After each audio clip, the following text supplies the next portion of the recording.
Hi, everybody. Welcome to One Day to Love. I'm Tanya Walker. You are in for a treat again today. My guest today is Sean and Michele Kanan. They are a super couple, in my opinion. They've written a book called Way of the Cobra Couples.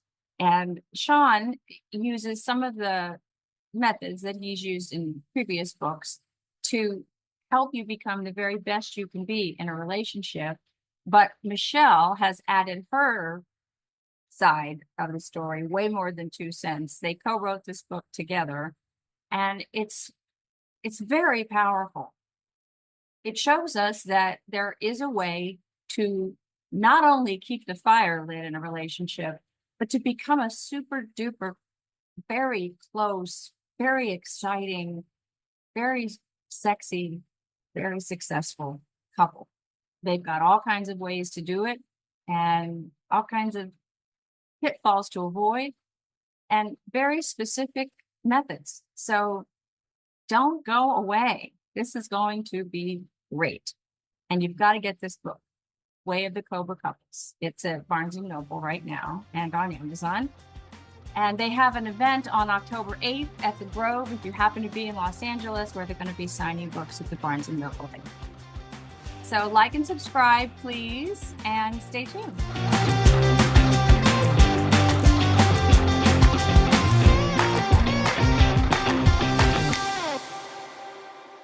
Hi, Michele. Hi, Sean. So happy to see you. Where are you right now? Yeah. Where are you? We are in West Hollywood right now. Oh, so you're back. Yeah, we got back, what, 2 nights ago? Yeah. Yeah. Yeah, I heard you were flying all over the place. Where were you? We went New York, Paris, New York, LA. Oh, what were you doing in Paris? We were at a friend's wedding. Oh, nice. Yeah, it's actually our business partner for Studio City, and his now wife, who's an actress in Studio City. And then we went to Italy to see a friend of mine. And it was a short trip. It was what, like 6 days? I mean, it was a very short trip. A lot of moving parts. The pressure awake. We had this discussion. The jet lag is so tough, you know. We were coming down the escalator, and we were talking about how, we always make that decision. Okay, do we spend the extra money and fly like business class or not? And we ponied up the money this time. It was like, next time we ever are, spend the money, because always, you know what always. I mean? Like, you feel like you're in a pretzel. I was like, so no, it was Delta One has a lounge and they have spa services. We wanted to stay. Yeah, we had an 8-hour layover in New York, so we massage chaired, we napped, it was good. showered. What airport? Were you at JFK or the port? That's really nice. They finally made it not a third world country airport. It's really nice. I lived there for 10 years and it was a third world country airport, both of them. It was just awful. Wow. And it was outside was always under construction. Always. Yeah. 10 years. It's still under construction. Yeah, I know. The air train is $775 now. What? The air train. What do you mean 775? That's how much it costs to take the air train now. Was that expensive? Really? Yeah, it's insane. It used to be like $1.25. Oh, everything is crazy now, though. Yeah. And it's the air train. It just goes from the airport to the trains.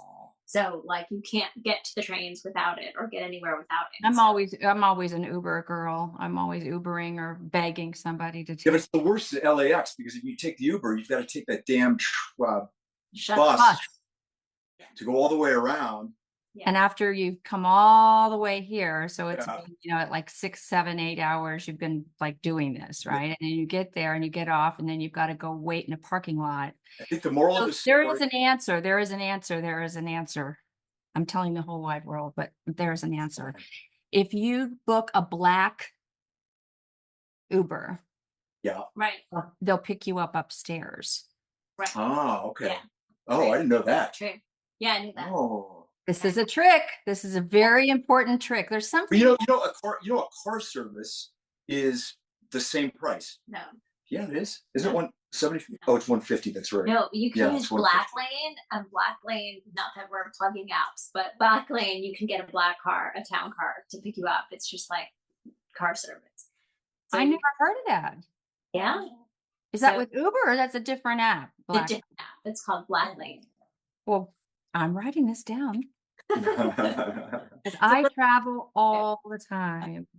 Yeah. know what it boils down to is take care of yourself when you travel, because it's so difficult. Spend the extra money, and don't start or finish your trip like a pretzel and exhausted and irritable and all that stuff. Yeah.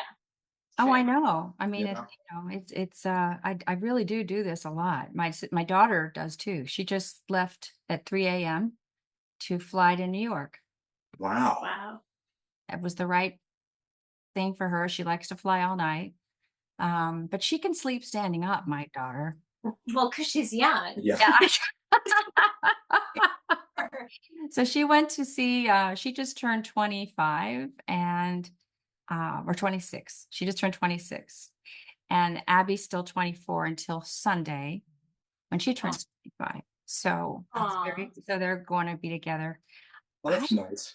I feel just awful that I'm not invited. I'm not invited. I'm not invited. I didn't tell them I felt awful, but if they see Yeah, them. it's nice that they're close enough that they spend time together. Oh That's God, yes. And they all have the same friends. And so everybody's coming in from Connecticut and New York, and they're all going to hang, and it's going to be wonderful. I'm very happy about that. So you guys have so many kids. My gosh, and that you had 4 why we keep writing books. I know, right? I don't Gotta pay blame the you. bills. I don't blame you, I really don't, So you had 3 boys and a girl, No, or 3 girls and a boy? I had 3 girls and a boy. 3 girls and a boy. Yeah, I have a daughter. And you have a daughter, right? I know. When I first introduced Sean to my audience in January, he was talking about you all the time. I just want you to know. I don't know if you ever saw it. You probably did. I loved his book. It's a little intimidating to me because he's clearly got a tremendous amount of discipline. Mm-hmm. And the only discipline I've ever had has been when the trainer comes to the door and knocks, or when the paycheck is going to come on Thursday, then I'm incredibly disciplined. Right. But other than that, I was sort of always of the if I'm not working, I'm on vacation. Do you know what I mean? It's sort of like that. So to be disciplined on days you don't have to be disciplined is not something that's in my DNA. Yeah, but you're a mom, and moms are very disciplined because I did that. I had 5 kids too. They were all 3 of his. Like you said, I had 5 kids. You hold up 10 fingers. I told her that's what it was like. That's what it was like. I had 3 of his and 2 of mine, ours, and it was a lot. And then my husband was a lot. Yeah. The inmates outnumber the guards. I know. But my husband was a lot, and that's what excited me about him. I'd never really met anybody who was a lot like I was a lot. Like he had a lot going on, and I have a lot going on. Yeah. He had a lot of ideas, and I had a lot of ideas. And he had a lot of ambition, and I had a lot of ambition. Right. And he had a tremendous amount of love, and I had a tremendous amount of love. So there was a lot of ups and downs. Yeah. Big ups and big downs. Right. Because I didn't know he had bipolar disorder, so that was not helpful. But it was okay because we really, really worked at it, and I had never felt so loved. Yeah. And that was the very beginning. At the very beginning, I knew there was something really special about him, which is what I got from Sean when he met you. Yeah. And I said, but she had 4 kids. Most men, put their tail between their legs and they run to Montana. I mean, they're gone. Right. And instead he ran towards you. And I love that. And then things that you've achieved together, I just want you to explain to the audience, because I've got papers all over with all the information, but I think it's a really interesting story, and I think it's a love story that people would like to hear. So what happened when you met each other at this Thai restaurant? That was not the first time was an audition.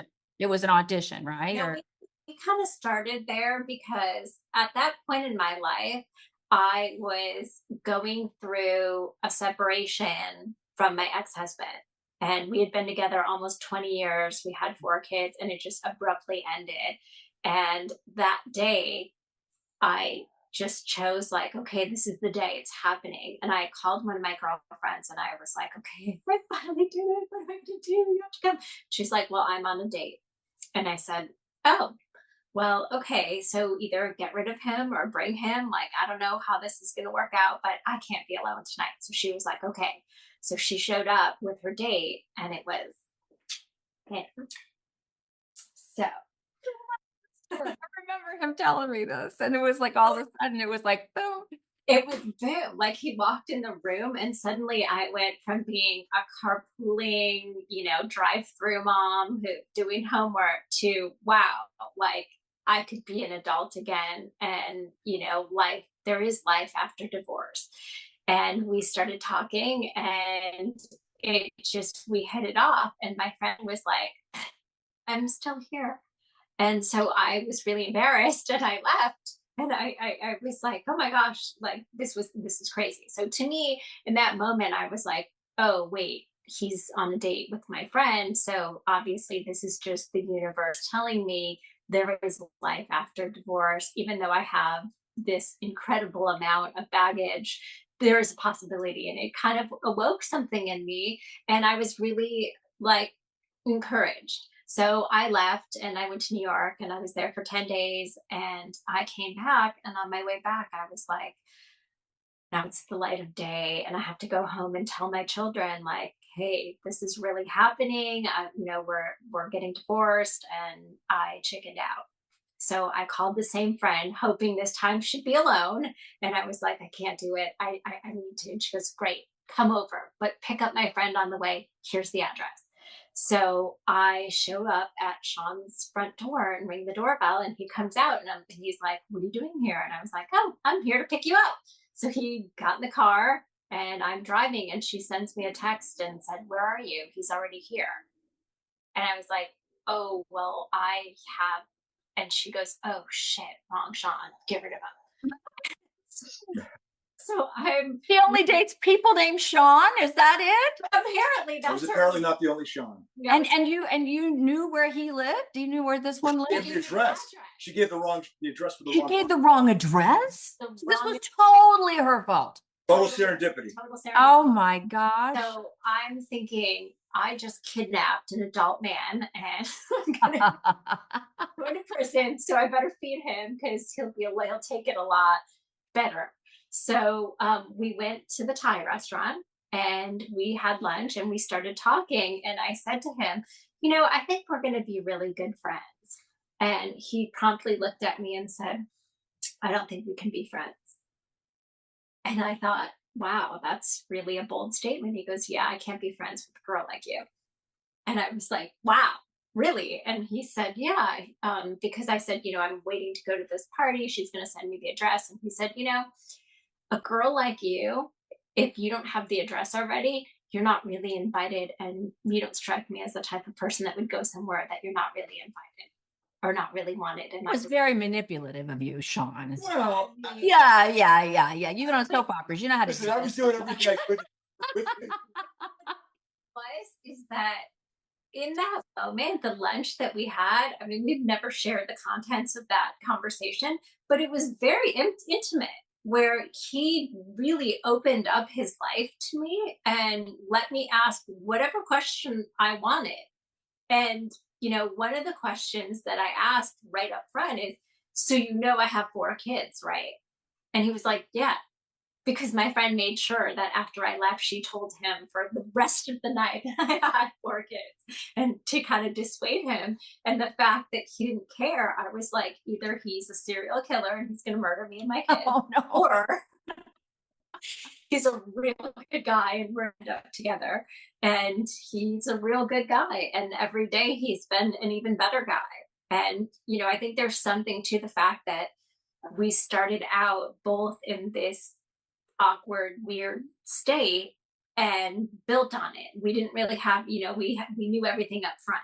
Usually people are on their best behavior for the Yeah. first couple months of dating, and then crazy and life and messy comes out because you can't keep it Yeah. a secret, nor should you. Right. But we just sort of said, hey, listen, this is what our lives are like right now. Right. And there was an instant transparency and honesty. Mhm. And look, I had been married before, and I just don't think anybody 40 plus has a resume that is spotless. I mean, life is messy, Yeah. and Well, I also think it's about being okay with your resume, and we call it your origin story. And it's in our book. And the origin story is basically how you got to be who you are today and where you're going, and who you see yourself as. And I think when I met Sean and he let me, kick the tires and check open the doors and under the answer, hood. yeah, check under the hood and questions honestly for me, I was like, okay, so there's something to this guy and he's willing to let me get to know him. So to me, it was worth it to take the chance on somebody, because honesty is real tough to find, especially in Los Angeles. And he was an open book with me. So my big question was, is he like this with everybody? And he really is. He really is a very genuine and honest person. And I think that's what really, I could build on that. And I was like, we can do this, even though we're facing a huge custody battle and all the craziness of him, we had a lot of crazy stuff that happened the first year, and it Yeah. really is that the steel is tempered in the fire sort of thing. Yeah. I mean, we walked through a lot of challenge and adversity in that first year together. Yeah. It didn't so much test us; it tested us, but it solidified our relationship. Yeah. And the fact that we could depend on each other Yeah. and show up. I think I need you need to know this. I have to tell you this. When I met my husband, we were at the Deepak Chopra Center for Wellbeing, and I was learning how to meditate, and he was too. Mhm. And then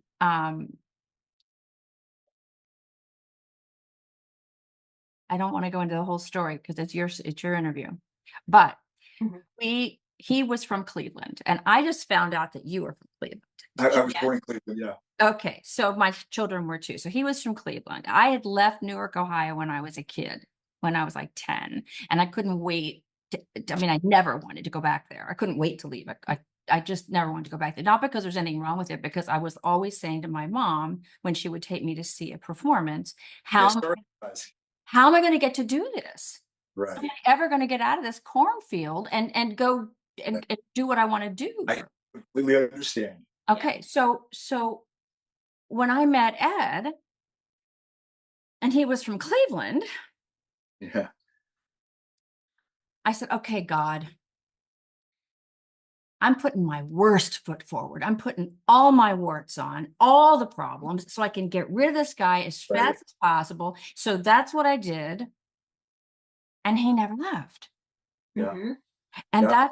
that's what I'm hearing from you. It's But like, isn't that really what love is about, is when somebody knows everything about you and they still say, I choose you. I couldn't believe it. Yeah. Right. Yeah. We were married in 6 months. It was just 20 years later, So, our book is about how to be a Cobra couple, how to be a fantastic couple. But it also is for people who are seeking to meet someone that is going to be that partner. And Michele mentioned origin stories.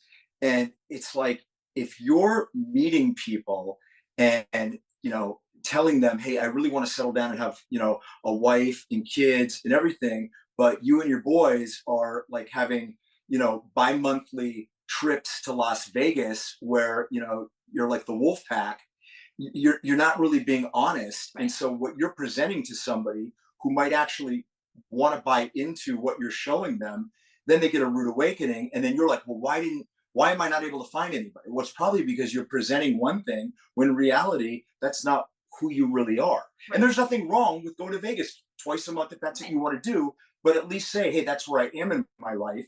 And I'm a firm believer in the law of vibration. Okay. the universe matches your vibration. Only with magnets do opposites attract. Otherwise, the universe gives you what you want. And I had a friend at this wedding, and he was asking me, he's getting to that age in his mid-30s where he wants to meet somebody. And I said, listen, here's the thing.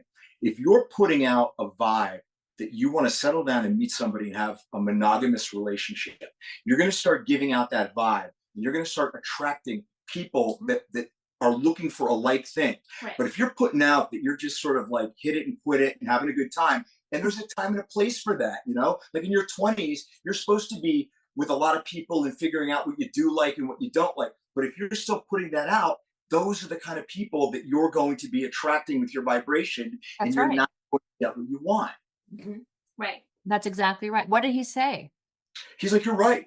And I said, it starts with you. It starts with getting clear and specific with what it is that you want. Right. And then conveying it. And it doesn't mean when you sit down meeting for someone for coffee for the first time that you are laying out, every single intimate fact of your life. We call that emotionally slutty. Emotional sluttiness. Emotional what? We coined that.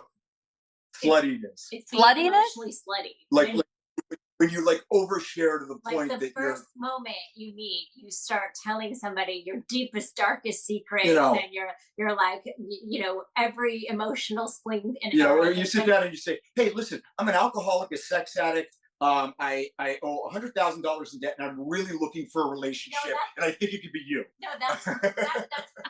It's part of it. And it goes into, I'm really sad because I feel like my mother didn't love me enough. Right. My mother didn't breastfeed, and you're just like, my father beat me, and trying to share all that stuff, but it's not like in the first 30 seconds where you're overwhelming somebody. But by the same token, the inverse of that is that you can't be so concerned with being a shiny penny that you're completely giving a perception to the other person of who you really are. And then you're leading them down a primrose path, and then you wonder why things don't work out because, after a couple of weeks, when they figure out, oh God, you're not at all who you said you were, and they become disillusioned. Or they like, I use the tiger metaphor. If you present yourself as a tiger, then you will be treated like a tiger. But if you present yourself like a domesticated kitty, you'll be treated like that and expected to use a litter box. So if you won't be roaming the jungles and roaring, so you'll have to keep that to yourself because you've made your. Yeah, I mean, in other words, if you're like, hey, hey, listen, I'm a homebody and I'm just looking for a nice girl to settle down with. Right. And meanwhile, you've got this whole other thing going on. Yeah, like you want to have, you want to go out to parties every night, and you have a huge social calendar. You're not really looking to have, to retire on a farm. Right.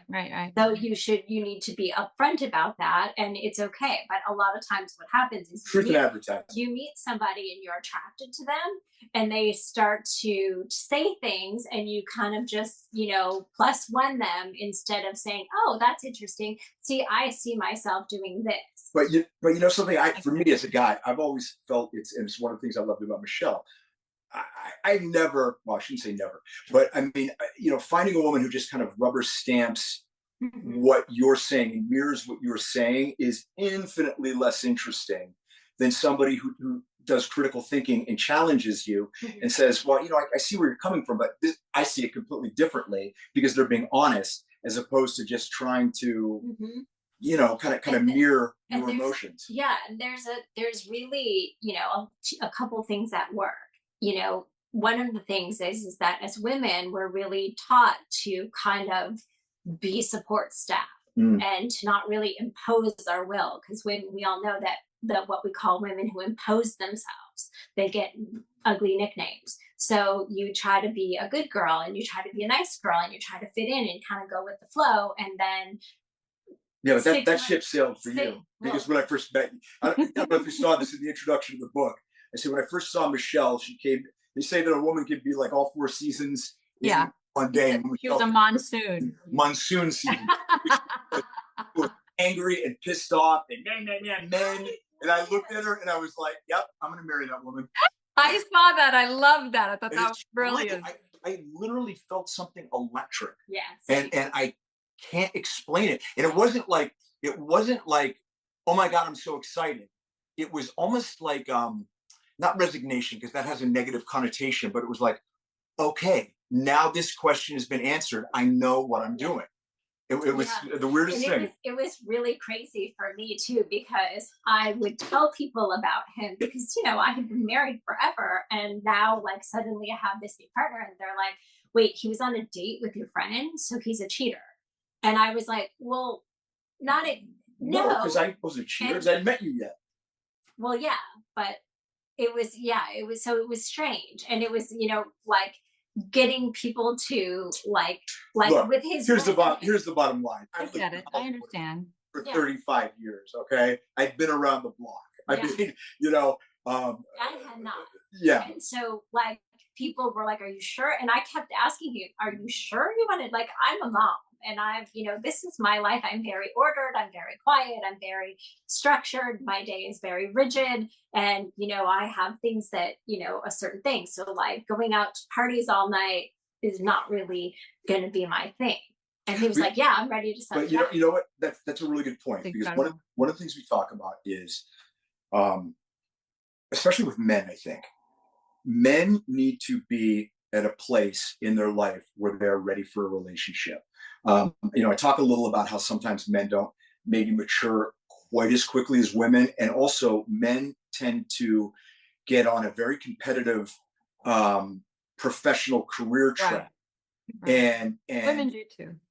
No, they absolutely do. But I think men, a lot of them feel like they need to reach a certain point in their career before they seriously look for a partner. I felt just like that. I wanted to be the man I wanted to marry. That's what I was at a point in my life where I knew what I didn't want. I knew that I didn't want to be single. You know, I wanted a quality person. And this is the funniest thing, Tanya, is I would pray for this and I would say, Lord, I want a partner. I want a woman who is a partner. And I will tell you something, for all of you out there who wish for a partner, it is the greatest thing in the world, but be careful what you ask for. No, but it's true, because when you ask for somebody who is your equal, that means they are your equal and they will push you and they will push you to be your best, but they will also tell you when, you know, your bullshit meter is whatever. And I had a lot of women in the past who were happy to sort of subordinate themselves a little, because I have a bit of a personality. What? And right. You do? And it's I got exactly what I prayed for and exactly what I wanted. That's awesome. Would you say a few prayers for me? Absolutely. I appreciate that. No, it's really true. I wanted to have a house, a car, I had a BMW convertible, I had a dog and a cat. I wanted my house, I wanted my 401k. I wanted to be the man I wanted to marry. But the problem, when I came home and I said, hi, honey, I'm home, I had a meow and a bark and nobody. Yeah. So it was important to me. Now at this stage, I feel the same way. Yeah. Mm-hmm. I want to get a big career again, and I want to have, I want to have more money by myself, and I want to have, but I just turned 64, so I'm not sure. I'm going to be able to be the man I want to marry now, and I'm not sure. You know, I don't know, but I'm going to read your book, and we'll see. I'm going to tell you something, and I forget if I talk about it in this book or not, but I think I do. But I'm doing a TED Talk next month, and are you? And one of the things I talk about is that, you know, from the time we are young, especially in the United States, in Western society, we are raised to win, to succeed, and to become someone. Mm-hmm. And so I postulate the question that what if the roadmap that we've been given to success is flawed? And what if life is less about becoming and more about unbecoming, and getting back to connecting with our authentic selves before society told us who we were supposed to be, and our parents who meant well, and, you know, all of the layers that are heaped upon us. And then we create this armor to protect us from the slings and arrows of the outside world. And maybe it's less about chasing something and unbecoming. And when you do that and you become your authentic self, that vibration, I believe, gets you everything you want. I've seen it in my own life. And in the book, then our argument for a relationship, because now we have kids and the kids are like, well, you don't need to get married. It's just a piece of paper. It doesn't really Oh, mean, that's so wrong. That's but so it wrong. does mean Do you, something. do you hear our little beast here, Yeah. like making noise? Sorry, it's not We have Nah. our, I'm good. so, I've got one too.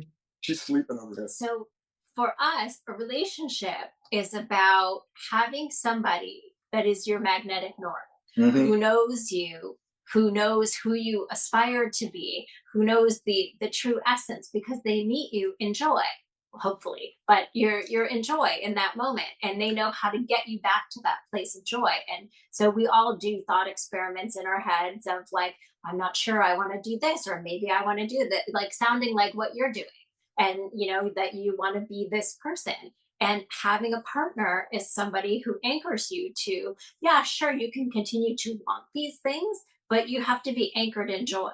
And the pursuit of attainment isn't always joy. So No, it's not. It's not. It's lonely. It's actually lonely. yeah. So what's better, living in joy now, or living in pursuit and lack of joy? I go back and forth. I really truly do. And I do, we just don't know what is best. But when I meet somebody who's not, I need that. I need that. But here's the thing: when you come from a place of need, that's a place of scarcity. And when you come from a place of scarcity, you're putting a vibration out that you're not living in abundance. You're right. The universe matches it. It's like I'm very careful these days to say I want something, because whenever I say I want it, the implication is that I don't have it, and I'm living in scarcity. And so I've become, in my older age, a huge proponent of a huge proponent of the idea to, if you want results, ignore them. And I'll tell you why. Mm-hmm. If you stay focused on building a bulletproof process for anything, you apply it consistently and effectively, the results will come. Just really quickly, like I bet we drive a car 98% the exact same way. You unlock the car, you get into it, you put the safety belt on, put something in the nav, check the rearview mirror, throw it in reverse, throw it and drive, obey the street signs, and you anticipate getting to your destination. You don't drive like, oh my God, I hope I'm going to make it. I hope I'm going to make it. Because you've built a bulletproof process for driving a car. You know how to do it. You don't get attached to the results. And if you do that with anything, like people say to me all the time, Tanya, and you can relate to this, how do you learn 40 pages of dialogue? And I say, because I have a process. And if all I did was worry about, am I going to know my lines when I get on the stage in a few days, I would be paralyzed. Me too. Because I know my process. And it goes with dealing with people, raising kids, having a relationship. Stay out of the results. Now, that doesn't mean don't give 100% and work like hell and don't plan for the future. But if you're focused on the results, then a part of you is projecting into the future, which means you can't give 100% in the present. That's what I really need to work on. I'm really happy I spoke to you today, because I future trip. Yeah. You got to do it. I do it a lot because, I've got kids and I've got this and that and things changed and that. And I need to pay attention to what you're saying. And most of the things that we think, if the worst happens, almost always it doesn't. And even if something terrible does happen, I mean, God forbid, you get a threatening disease. How many times have people said, I got this terrible disease and it turned out to be the greatest thing that ever happened to me. Kirk Douglas wrote that book called My Stroke of Luck, where he had a stroke and it turned out to be this epiphany for him. Yes, now, I've heard that many times. I want that for anyone else. But with everything, there comes something that's polar to it, which is good and positive. So why worry about the negativity when most times it doesn't happen? And if it does, you just deal with it to the best of your ability. Yep. Yeah, and you can't really plan. No. Not too much, not generally speaking. I have some things written down that I wanted to ask you, that I thought might be helpful to people, so that when they, it's not a book like any other book I've read. So I want to get a couple of the points across to people so that they'll see why they need to get the book. Okay? Please. All right. So the 5 stages of relationships, I've only heard of 5 stages of grief. I've never heard of 5 stages of relationship. And the 5 stages of grief by Kubler-Ross really aren't true for the person that's that's going through death, or the person that's experiencing it with the person. It's not really right. So would you explain what the 5 stages of relationships are in your book? Sure. Okay. Sure. So the first stage of the relationship is kind of the infatuation. You meet each other, it's the, getting to see if you like each other. And it can go pretty quickly. It's generally those, you can't get enough of each other. You sleep The over for bubble, a few the days, you're bubble. in a bubble, you don't really talk to friends. It's just the two of you and you have that feeling, the butterflies. And you do the back and forth. Stage 2 is when you start your relationship rule book. You start to say, okay, this is what our relationship is now. And you kind of define it a little bit. And So it's usually like when you say, I don't want to see anyone else. How do you feel about that? right. And now you've made the first rule in your book, which we are now a not monogamous exclusive couple. Right. Mhm. And, and you kind of, then you start exploration. And so it's discovery, and you start to. So the rule book is number 2. Yeah, for Yeah. sure. You And start there's more rules than just, there's more rules. You make your own rules up. But there's more rules than just we're not going to date other Oh, people. absolutely. And here's the thing about that part of the relationship is it can get a little bumpy Yeah. because That's why everybody. I wanted to stay with it for. I'll give you an example. So, somebody has one concept of what the truth is, okay, and somebody else has another concept. I forget what the example in the book is, but we said something like, "I'm going to come straight home after work," Mhm. and then the guy stops to get a coffee, and the woman says, or the guy says, "Well, you told me you come straight home after work. That wasn't straight home. You lied." Well, that's not a lie, but it's also not exactly the truth. So what you're doing is you're hammering out what the vernacular and what the definitions are and what the boundaries are. Right. And when you're doing that, it's kind of like two nations figuring out a treaty. Right. And you're gonna. Right. It's That's a gonna, good way to put it. It is actually like it's that. gonna be friction sometimes rather than absorption. Right. Yeah. And And that's okay. You were Yeah. raised by two different people. Right. You've had two different lives. And when you're a little bit older, you're less flexible because you've had some experience and you're less willing to give up to get. So things ultimately become a negotiation. Mhm. Yeah. Sean and I have had some negotiations. He likes his socks balled up into a little ball, and I fold them. And so we've had to. All right. Well, that's it. Had to really. We've had some more important ones than some. I'm sure you do. I'm sure you do. No, but but that one. I know what she means. Strong metaphor because I did things a certain way and he did things, and the fact that we were even discussing that based on the fact that we had so many other things we had to iron out, I was like, wow, he's really particular about his things. And so we talked about that, and since I've met Sean, he's really come along. I'm not a shopper, I'm not a collector, I'm not, like, things don't really mean things to me. I collect people and stories, and Sean was very much into things. And now as time has gone on, we've kind of merged our personalities a little become bit. infinitely less important to me. Yes. But you know why? I mean, since I've been with Michele, I've had a tremendous amount of emotional growth. Mhm. And as you become more comfortable with who you are and more in tune with your authentic self and self-aware, you find that you don't need all the trappings, or at least I didn't need all the trappings that I thought made me feel more secure. Mhm. It doesn't mean that I don't love nice things. I do, but they're things. Do you know what I mean? I don't need them to be me. And once you find that out, man, that is a really that is something that reverberates so deeply in your life. And for me, I've become an infinitely better actor because of that simple thing. I think it's easier to do that after you've had them. Yes, because you get You've had them and your life was great. Right. But it's not like you need a whole bunch more. But Or when you learn, could you even don't sell it and you'd be all right. Or if you don't have it, you'd be okay. Well, But Tanya, when Michele and I first met, I had a 5-story house with an elevator, and I Mhm. was in the process of having it foreclosed on from the bank. And it was Oh boy. because that house to me symbolized, it was my big boy house. It symbolized, made it Success. thing, and losing it was incredibly difficult for me, largely because a lot of it was from stupid things that I did.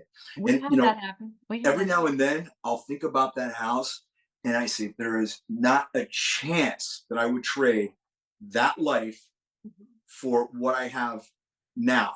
But interestingly, when we were going through that, there was no scenario where I would move into that house with my 4 kids. There was no way. It looked like a museum. Everything was perfect. It was his space. It represented this life that he had before I met me. And there was no way I was going to be yelling at my kids, don't touch that, don't touch this, don't touch that. I would have yelled them. Yeah, I know. And so I was like, I'm going to set myself up for success. And I'm going to tell him the condition for us moving in together is you get rid of your house. And fortunately, he ended up selling it pretty quickly. Wasn't Wells Fargo a helper? Yeah, helped a lot. It was crazy. And I thought, oh, you know what? This is going to be great because I'll have plenty of time. The market's terrible. But it was one more thing we went through. And it didn't happen. It happened really fast. It 30 days. In 30 days, we were moving in together, and it was crazy with kids. And we moved into a beautiful place. And it was, it worked out great. It worked out fine. And it was nice to have a new art place where we didn't have such crazy things. I had to live in his house in because we couldn't get enough money for it, and it was 18,000 square feet. Wow. That's a big house. Wow. And I said to myself, no wonder they were unhappy. I mean, obviously they were unhappy. You can be in this place. Ghosts. Yeah. And you don't, he wouldn't even know she was home. Yeah. Reminds me of that movie Rebecca. It had an indoor swimming pool with an atrium. Wow. 4 floors. Wow. It had an elevator. Wow. Yeah. And I didn't want it. I thought it was too mausoleum-like. Yeah. Yeah. Yeah. I mean, well, but we couldn't get the money we needed for it. So it was perfect. It didn't need any redoing. I redid the whole thing. wow. The whole thing. And he didn't care because he wanted to live there. So I said, well, all that marble on the floor is gone. We're going to put down hardwood floors. Then all that beautiful stuff you have on the ceiling, it can stay, but it's not going to stay that color. It's going to be this, it's going to be that. And we're going to have this and then, and I made it my house. Yeah, you need to. But it was still too big. Still too big, and it was in Cleveland. But when I finally got a house that was ours in Ridgefield, Connecticut, it meant a lot more to me. Yeah. I mean, you have to build your life. So that takes you into stage 3, which is monogamy. So this is when you really write You become a couple in the relationship rule book, where you become a couple. You are exclusive and you start looking towards goals for the future, moving in together. Are you married yet, or are you just having a relationship? Not necessarily, but talking about it. Some couples don't get married. Some couples just, find that they're comfortable being together and their commitment is to each other and they don't need anybody to interfere and witness. We're like big fans of marriage and ceremony and having people witness your vows to each other, because couple's not easy, and you need people around you that root for you to be together. Yeah, that's so true. Michelle wanted to have a small wedding and I wanted to have a bigger one because I was so proud to be marrying her. But I said, listen, when people come to a wedding, they're not just there to, either have the chicken or the fish and dance. They are there because you're creating a support system. That's right. Marriage is difficult. Yeah. I don't mean it's difficult in the sense that it's not pleasurable, but it's a commitment and it requires work, and it takes a village. I mean, you need people that you can count on when things get difficult. Of why you got together in the first place, and to remind you of that love that you share. And especially like in this stage, you establish your traditions.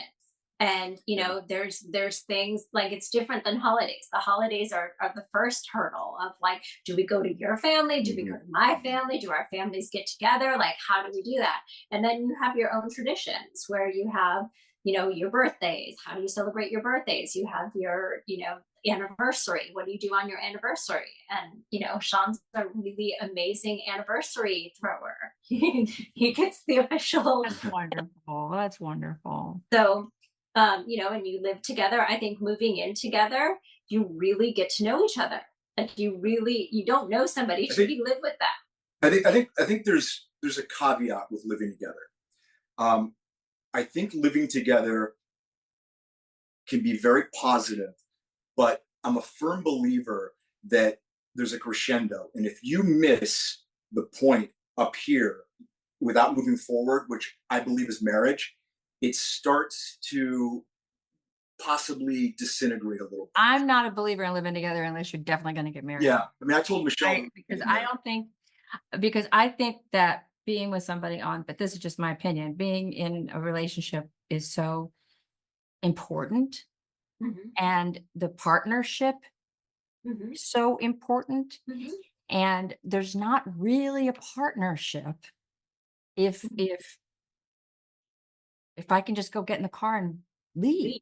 Yeah. I mean, and I don't want to be forced to stay, but if I've told you and everybody else and their brother that I'm staying with you, and I'm staying with you, especially because I told God. No, I agree. totally agree. And God means the world to me. So if I stand in front of God and I say, this is the guy you pick for me, I'm going to stay with him because this is the guy you picked for me. So when all hell breaks loose, there's 2,000 people and God, or 200 people and God, or 10 people and God. But you promised a whole bunch of people that you were going to be with this person. And I don't think you should live with somebody until you really have made that decision. Right. Because it's also no fun. You're taking all the fun out of it. If you get married, then you go find a place to live, or you find a place to live and you wait and you move in after you're going to get married and you buy the stuff together and you paint the stuff together. Right. You're taking so much fun out of it if you do that beforehand, I think. I'm just really old fashioned that way. Like everything you're saying right now is part of your origin story. So when you meet somebody, and you say to them, hey, listen, I'm not a big fan of They'd be running for the hills by now. No, but I don't mind telling you. But if you actually tell someone that, maybe a little less emphatically, because you know what I mean? How to do that. I mean, it's important because they might say, oh my God, I'm the same way. I disagree. I think that you put yourself out there in that way. The person that says, me too. That's I am saying that. I get it. And that's the thing, is that Sean says that I was monsoon because I was direct. That's right. Like, I want a partner. No, that's just what you're saying. You're right. That's what you're saying. I want a partner. I want a guy that's not going to be intimidated if I make more money than he does. Period. Like, I want a guy that can be a partner, that can realize that sometimes I hold him up, sometimes he holds me up, but every day we hold each other up. Right. That's right. And the relationship. And that's part of it. Yeah, and family. I think how you feel about family. Do you address that in your book? Yeah, family is amazing, and that's part of stage 4. Is you start talking about a family, you start having a family. You get married, you make a commitment to each other. And I don't think that you can have growth in a relationship unless you have a commitment. So you now make that formal commitment, whether it be marriage, whether it be, hey, we're together or we're living together, but it's some type of commitment that you both hold. And when you talk about family, it doesn't mean that you have to have children. It means that you start really embracing each other as you are now each other's family. That's right. You know what I mean? You're not my Absolutely. girlfriend. You're not just my, my new trophy wife, whatever. You are, my love, my family, my heart. And you commingle funds. Yeah. Well, that's a big one. Well, that's the rule book stuff. It's some people don't. Some people. Yeah, but you have to. That's what works for us. No, but as in a commitment, you have to commingle funds. When you have a separate bank account, it is an escape hatch. I think so too. I think so too. That Or keeping a separate place, you know. Place is obvious, but like when you're not commingling your funds, if I can't go and like look at how much money we have, right? It's just it breeds insecurity. It does. It does. Not just insecurity, but it's one layer of we're not together. I joke in the book about early in the beginning, Michele could have all the passwords to my social and all that. Not because she asked for them. I joke about it because I'm so bad with technology. It just expedited me having to ask her 4 times a day for shit. Exactly. So but I've never during our entire relationship, not once felt that, like Michele, we were laughing the other day because Michele has tracking on the kids and everything and on me. And I'm like, thank God you have it on me. Yeah. I said, you'll wind up in a ditch, you'll know where I. But I mean, I've never felt like it was intrusive. Mm-hmm. I've always felt like loved because of it. Yeah. But I also think that comes from, not having anything to hide. Right. Now I'm not saying somebody. It's the presentation too. They. You mean the ask? Yeah. I mean, it's for me, I'm a very loving, nurturing person. I'm a mom, and so my default is to take care of. And so when I need your location, it's because you're going to know that if anything terrible happens, I'm going to show up. If I don't hear from you, I'm going to know where you are. But if it's I don't hear from you, this way I know where you are and what you're up to. That's a whole different deal. No. Right. I got my daughter. I knew my daughter Bella had really grown up a lot when she didn't mind. Yeah. Yeah. Yeah. Is that weird? The youngest one minds still. Yeah. She doesn't want me to know where she is all the time. Yeah. And but that's because it goes back to that teenager thing. Right. Of course. You know what I mean? And when that passes, which it will, she'll want me to know where she is. Yeah. And she'll want to know where I am. For sure. Yeah, Bella likes to know where I am. She knows when my alarm is on, when my alarm is off. She knows what's going on. Yeah. She doesn't have another parent. I'm it. It's a digital closeness. And it really is. And once you've lost a parent, I lost my dad. Actually, it was this particular day, many years ago. And it was a surprise, and all of a sudden you have one parent. Yeah. Yeah. So it's incredibly important to my children that I'm okay. Yeah. Yeah. No. That in stage 5 is, we call it mature love. You're an empty nester, your kids move out, you go through menopause and andropause, and that's a whole different thing, and becoming grandparents, and then also retirement. And that's a big issue that a lot of people's relationships explode during a retirement. Like the kids are gone, there's no buffer, and who's this person I'm with? But it's not just That's true. Right after high school, people get divorced a lot. Yeah, because you have a man who's used to leaving the house every day for 20 years, and now he's home. And what does he have to do? And he suddenly has to rediscover himself. Yeah. And, a lot of it comes from like, hey, well, what are you doing? I'll just tag along with you, or let's just hang out. And you realize you're different people. So there's, we talk about how to balance that. And then also we call it orphanism, where you lose a parent and you start becoming, grandparents, and you have no other parent. And it's a big deal, like you're experiencing. It is a really big deal. And people don't talk about it because it's like, it's just part of life. You just suck it up. But it's not. It's at every stage, I believe, in people's lives and in your life in a couple.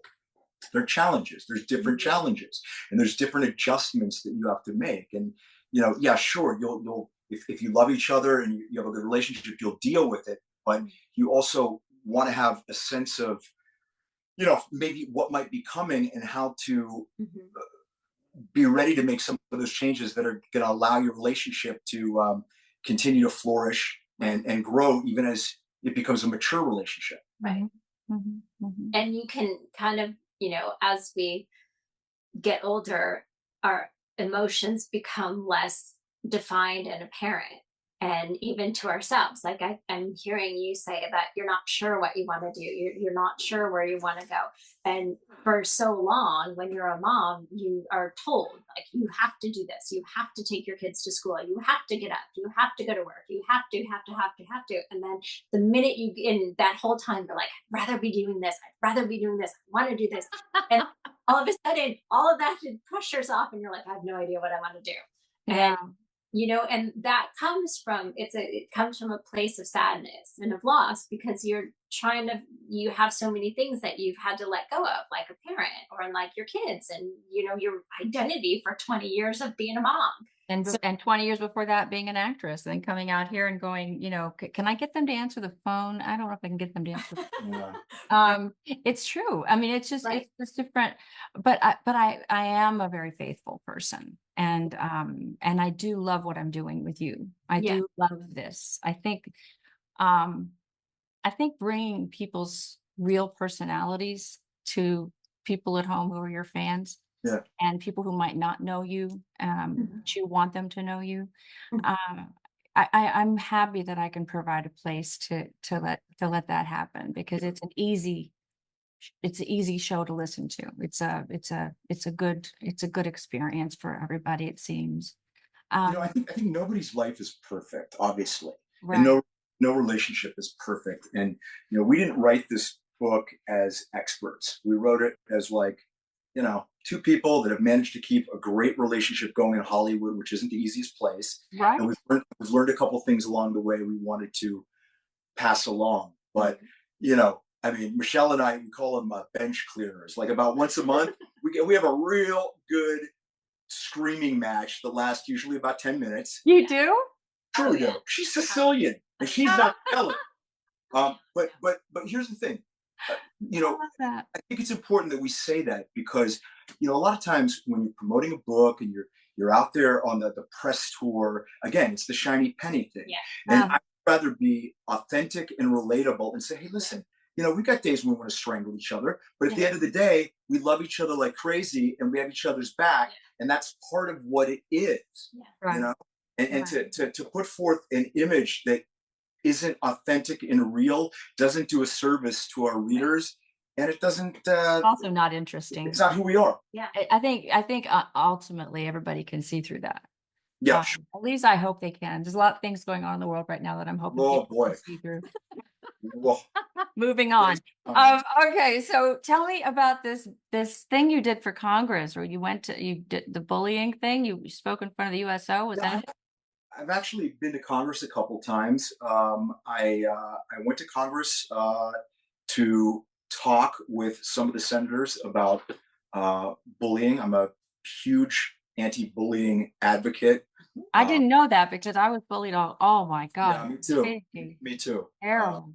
I was bullied pretty significantly for a long time. Me too. 10 Tanya, 10,000 Tanya, Frizzhead, Fatso, you name it. Wow. Godzilla and wow. Yeah. And it was horrible. And then when I was in 10th grade, all of a sudden everything changed, And but one of the boys that called me at Godzilla wanted to take me to some dance, and I was like, "Are you out of your mind?" Right. I would go out with you in 1,000 years. You made me cry every day. I don't care if you were in 6th grade or not. That's not absolutely no. Crazy how we carry the scars with us, and yes, we do have to learn to heal them. And it's a lot of what I talked about unbecoming. Bullying and toxic shame are all things that add layers onto you that you have become, that separate you from your authentic self. And so, doing that work to eradicate them and heal them is important, but it's not easy. It's made me very empathetic to other people. And it's obviously made you very empathetic to other people, and where you really care about other people being bullied, and you want to see what you can do to eliminate that. And it also keeps you from being a PRICK. When I'm never going to be a stuck-up person. Right. I'm going to be one of these people that people think I probably look like, but I'm not. Right. I've never been that way. I'll never be that way. Right. Because I'm really quite clear on how grateful I am that God took me through that whole process and then said, okay, you can be good now. But it was hard. It was hard. It Yeah. was hard to have that kind of criticism. And so I'll always be a nice person. You can't not be a nice person after that. You just go, okay, God, because it can be gone in a minute, really. Yeah. So that's good. I'm glad you're doing that. I read that. I was really impressed. And then your stars on Hollywood Boulevard and the movies you've made and the awards you've gotten. My God, you guys are like this super duper duper couple.